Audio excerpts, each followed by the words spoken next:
Hello বন্ধুরা, কেমন আছো তোমরা সবাই? আশা করছি অনেক ভালো আছো। আমরাও খুব ভালো আছি।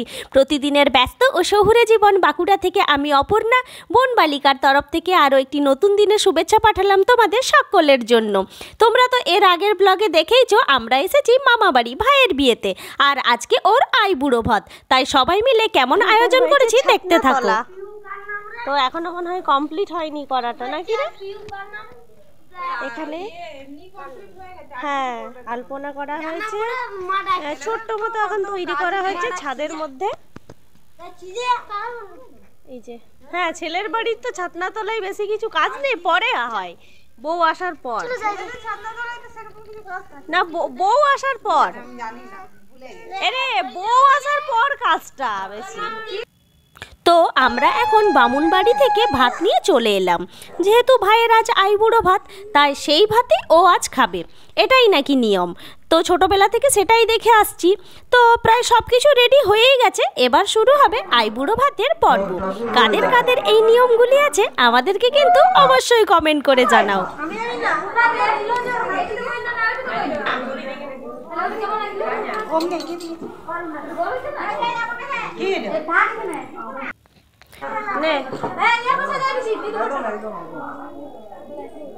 এটা কি নিত বর নাকি? ও দেখি একবার নিত বরকে। ও বাবা,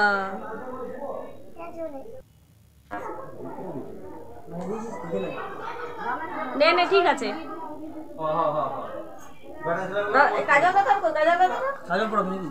কাজল ছোঁয়াইতে হয় কোথায়?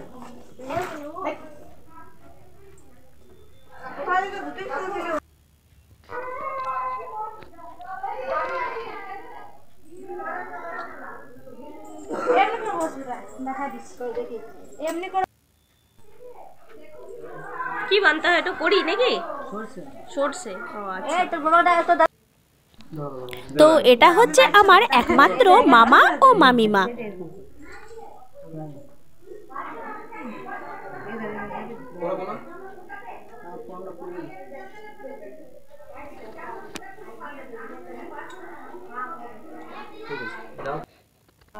তো ভাই একদম রেডি আইবুড়ো ভাতের জন্য।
তো এগুলো হচ্ছে আমার মামার মেয়ে, আমার তিনটে মামার মেয়ে। আর আমার পাশে আছে রূপা দিদি, তার পাশে আছে ক্ষমা, আর এখানে আসছে আমার বড় দিদি মানে ছন্দা দিদি, আর এটা হচ্ছে ওর মেয়ে, আর তার সাথে আরেকজন আছে রূপা দিদির মেয়ে।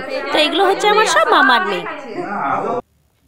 আর এখানে দেখো মা আর মাসি, এটা হচ্ছে আমার বড় মাসি। তোমরা তো ইতিমধ্যে মানে আগের ব্লগগুলোতে দেখেইছো যে আমার বড় মাসিকে। আর এখানে চলছে ফটো তোলার পর্ব।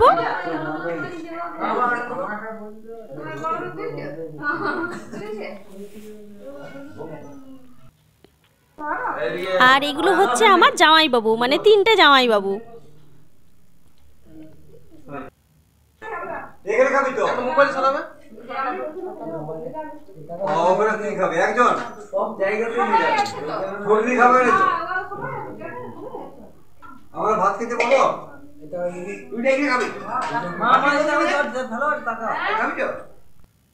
তো চলো ব্লগটা আজকের মতো এখানেই শেষ করলাম। অবশ্যই কিন্তু পরের ব্লগগুলো দেখবে। আজকের মতো চললাম, সবাইকে টাটা।